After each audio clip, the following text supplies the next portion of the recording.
So for the record lang, sir, kasi may mga nagsasabi na pinasok na yung personal na buhay ni Atty. Matibag. Especially dun sa asawa po niya kay Congressman Matibag. Any on that, sir? We meant no offense, and I hope none was taken by Director Matibag. We respect that, except that, syempre, sa cross-examination, you really have to test not just the credibility, but also bias. No? That's why kanina kung narinig nyo, pag nag-o-object, yung sagot namin dun sa objection, it goes into bias. Diba? So, we have to check kung ang bawat testigo ay biased. And on the part of the prosecution, pag kami naman yung nag-represent ng aming witness, I'm sure isa rin yan sa mga titingnan nila kung may bias yung aming mga witnesses. Bakit pag-desisyon tayo na next impeachment hearing na lang i-discuss yung kay Las Cañas na testimony?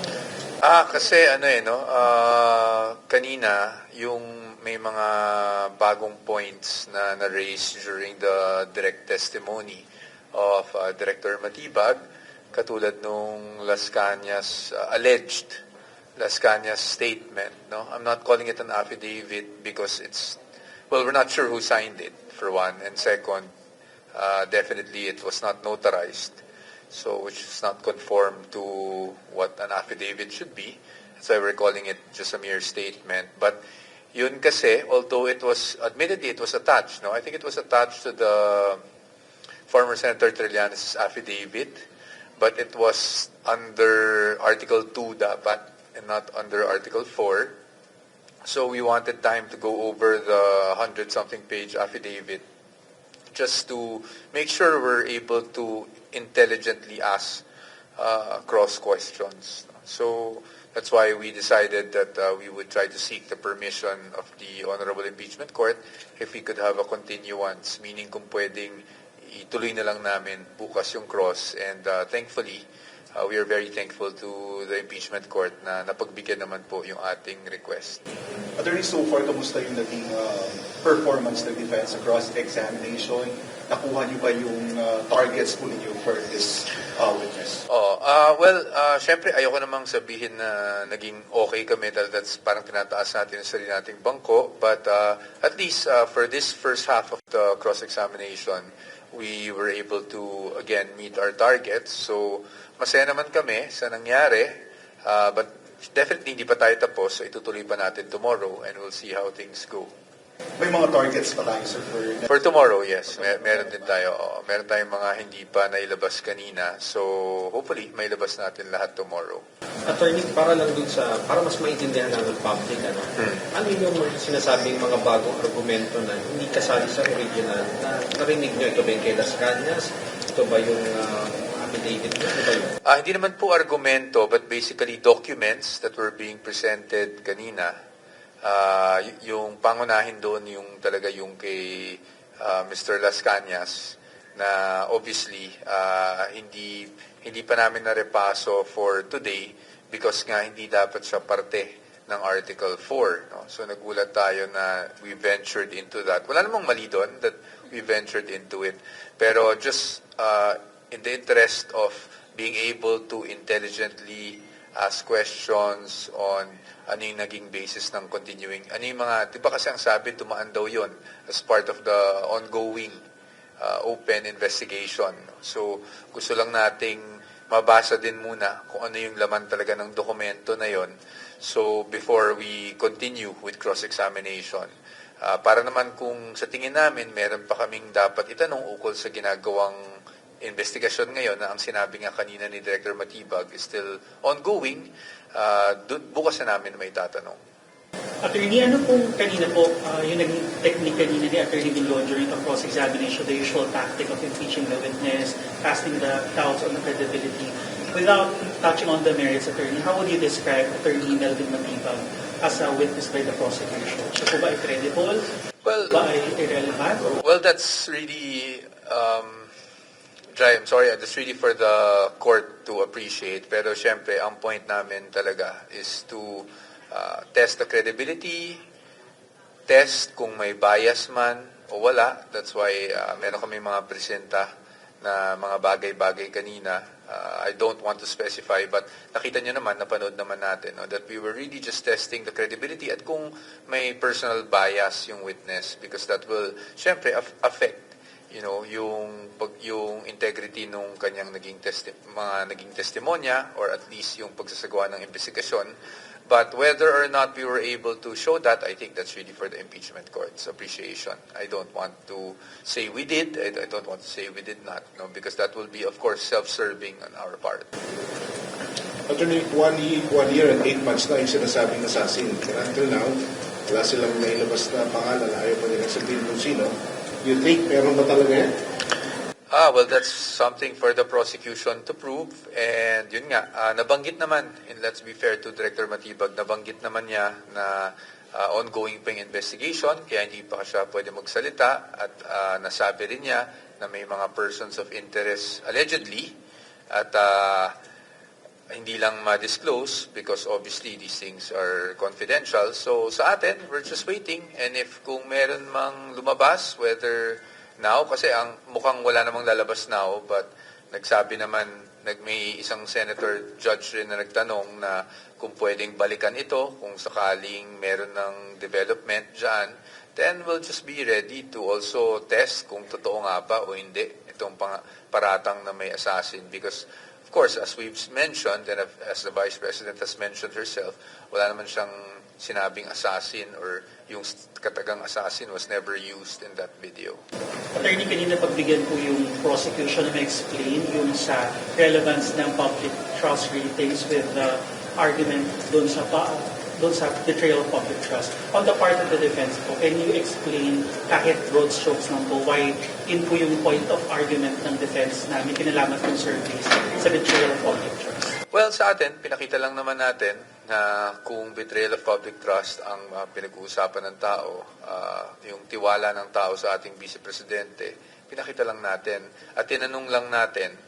Ang point lang naman nun is tinanong lang natin kung yung mga ganong bagay ay kinoconsider din ng NBI sa kanilang investigation, lalo na parating nababanggit yung katagang betrayal of public trust kanina.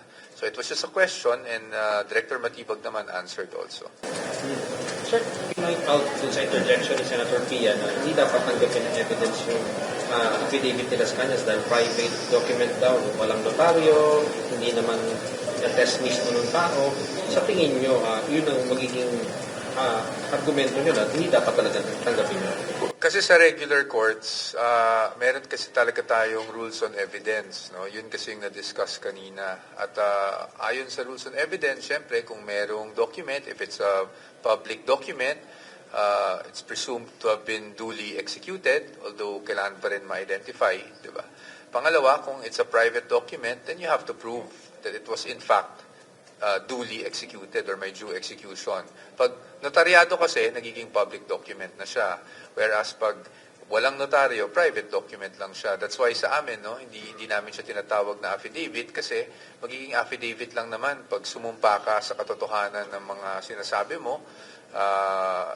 That goes for everyone. And dito sa instances na ito, hindi kasi nangyari yon. No, and pagdating naman sa rules on evidence, syempre, yan talagang rules na sinusundan naming mga abogado sa regular courts. Now, sa impeachment court, we will leave it up to the impeachment court kasi nga, no, parating nasasabi yung term na liberally construed yung rules, meaning they will not strictly impose the rules, but still, it's our firm position na hindi naman pwedeng baliwalayin lahat ng rules, diba? Kasi kung hindi, bakit pa tayo naglilitis? So we still have to, syempre tayo ang position natin is we always have to follow the rules, whether it be the rules on impeachment according to the Senate rules, no, or the Constitution or the rules of court, which is suppletory in nature. So syempre yun ang kinikilingan natin because we are the defense, no, and syempre we are here to protect the rights of our client against, arbitrary admission of certain pieces of evidence. Sir, yung 8011 ng NBI, bakit mahalaga rin na mapag-aralan nyo muna? Sa amin, gusto lang namin makita kung anong saklaw ng AO11. That's why nag-request tayo ng copy, no, kanina. Sir President Attorney, kanina dun sa habang sa line of questioning po natin, particularly on the documents, pinoint out ni lead prosecutor Jeremy Luis Pro yung paggamit ng mga X dun sa visualization, saying it's misleading. It could be interpreted po kasi by some as an active attempt from the defense to mislead the public. Can you respond? No, definitely not. There was no intention to mislead the public. Ang point lang namin doon is gusto lang natin pakita through graphics kung ano yung may ano yung wala. Para lang mas madaling ma-appreciate, diba, na itong dokumento na to, wala kang personal knowledge. Itong pangalawang dokumento, wala rin siyang personal knowledge. It's really to show aling dokumento yung may personal knowledge sa wala. Because syempre, a witness can only testify as to matters wherein he or she has personal knowledge over. To sum it up, mga 14 ba yung mga documents na wala siyang personal knowledge? I lost count. But definitely, anything prior to his term, and that's understandable, no? Anything prior to the term of Attorney Matibag as NBI Director, wala talaga siyang personal knowledge. At yun naman ay inamin naman niya at in fact, they tried to stipulate kanina. But tayo, we just wanted to show kasi part ng line of questioning natin yun. And hindi na siya na dapat siya ginawang witness tungkol doon. Tungkol doon, yes. But I think, let's also be fair. I think the testimony also centered around yung investigation na ginagawa ni Director Matibag sa ngayon. No? Yung kumbaga hindi yung investigation that led to the to the affidavit of investigation that they submitted to the DOJ for preliminary investigation, but rather on this second investigation dun sa ongoing threat. Sir, it means po ba, sir, ang pinapoint out din ng defense na possible chismis or sabi-sabi lang yung mga naibahagi or yung mga sinasabi ni Attorney Matibag, sir? No, ang sinasabi natin is pagdating dun sa unang investigation na wala siyang personal knowledge, yun po ay tinatawag nating hearsay. No? So ibig sabihin, wala kang personal na kaalaman kasi hindi ka na-involved doon sa investigasyon na yon. Yun lang naman po yung sinasabi natin. Attorney, any comment lang? Kasi originally, among the impeachment complaints at the House level, they included the alleged participation of the Vice President doon po sa extrajudicial killings in Davao City. But kung sa articles of impeachment, na-drop na nila yun. And here we are, during the trial, siningit nila yun during the presentation with apparently not notarized affidavit. Any comment on that? Well, I think I don't want to speculate on what the strategy was or ano yung punto ng prosecution. I'm sure meron silang strategy or meron silang puntong gustong ipakita dyan. Maybe pattern, maybe kung ano man yun. But ang sa atin nga, hindi natin pwede tanggapin yung katotohanan ng mga nakasulat dun sa umanong statement ni Mr. Las Cañas because hindi naman siya in the form of affidavit. At pangalawa, mas importante to, si Mr. Las Cañas lang po yung pwedeng mag-identify ng sarili niyang affidavit and no one else. And that's why we were also objecting dun sa pagbabasa. No? Just to clarify, para lang maintindihan ng mga kababayan natin, we were also objecting dun sa pagbabasa ng mga paragraphs, diba? Kasi ayaw din katulad ng natanong kanina about misleading, baka ma-mislead yung public, ayaw rin nating ma-mislead yung public kasi once it's said, whether it's admitted or not admitted as evidence, narinig na ng taong bayan eh. Hindi natin alam how they would appreciate it. So yun lang yung iniiwasan naman natin na bigla na lang may mga ganong statements na nasasabi in open court. But I think the presiding officer kept on reminding everyone naman, the senator judges, and has put it on record na hindi naman yung katotohanan ng mga katagang nakasulat doon or mga salitang isinulat doon ang dapat pansinin dahil hindi nga siya na-identify nung mismong nag-execute, kung meron mang nag-execute ng ganong statement. Okay, attorney,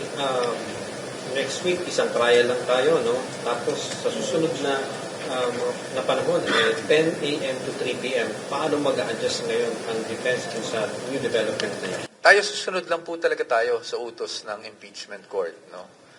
Ako, just on a lighter note, taga-Cubao ako, so medyo matraffic yan pag pupunta ako dito ng 10 a.m. But tayo naman, susunod lang tayo kasi syempre naintindihan naman natin na ang Senado po may ibang trabaho pa po yan maliban sa impeachment. Budget season is coming up at syempre may mga legislative work din sila na kailangan gawin. So, hindi naman po tayo umaangal kung ano pong iutos ng impeachment court as far as schedule is concerned, susunod lang po talaga tayo. Mas maganda ba yun sa inyo na ngayon kasi 2 p.m. to sawa ang term dyan eh. Yung 10 to 3 talagang may time limit na. Opo. Wala naman kaming nakikita na mas maganda o hindi. Siyempre, in a way, nasanay tayo sa ganitong schedule and sa defense team, wala naman kaming problema kahit 1 to sawa tayo. Para lang matapos yung kailangan nating tapusin. Kasi nga, both sides, parati ko sinasabi, would not want this to go on any further and to have any unnecessary delays. But definitely, we'll have to adjust at least to the time. And syempre kami, may mga preparations din kaming ginagawa prior to the hearing itself or prior to trial. So kahit yun, adjust namin yung mga timetable din namin. But we're willing to comply. Sir, for the record lang, sir. Kasi may mga nagsasabi na pinasok na yung personal na buhay ni Atty. Matibag. Especially dun sa asawa po niya kay Congressman Matibag. Any on that, sir? We meant no offense, and I hope none was taken by Director Matibag. We respect that, except that, syempre, sa cross-examination, you really have to test not just the credibility, but also bias. No? That's why kanina kung naririnig nyo, pag nag-o-object, yung sagot namin dun sa objection, it goes into bias. Diba? So, we have to check kung ang bawat testigo ay biased. Diba? And on the part of the prosecution, pag kami naman yung nag-represent ng aming witness, I'm sure isa rin yan sa mga titingnan nila kung may bias yung aming mga witnesses. In-approve niyo yung point niyo versus Director Matibag. I don't want to say whether we were able to prove that or not. I think it's really for the appreciation. And also, I don't want to say that in fairness na rin to Director Matibag. So, we will just leave it up to the impeachment court to take what they got from that. Pahabol lang po last question. Na-mention po kanina at tinanong ng defense na kung nakipagkita daw po si Atty. Matibag sa ilang mga prosecutor, and he said na regarding lang daw doon sa kanyang pagtestigo. And sabi niya na kapag patatawag din siya ng defense ay haharap din naman siya. So is it possible na ipatatawag din po siya to discuss matters for the time when he will stand as a witness for the defense? That will depend. Sa ngayon, wala pa naman po. Wala pa kaming napag-uusapan. Kasi nga, hindi pa namin alam kung kailan ba talaga yung presentation namin. Ang usapan kasi sa tapusin muna lahat ng articles. And then kami yung susunod na mag-represent. So medyo matagal-tagal pa. No? So hindi pa namin pinag-uusapan. If that changes, then perhaps we'll need to talk about that. No? But yung pagpapatanong naman sa kanya kung nakausap niya, kung sino man ang sa prosecution, it's just to test kung rehearsed ang testimony or not. No? But again, let's be fair to Director Matibag.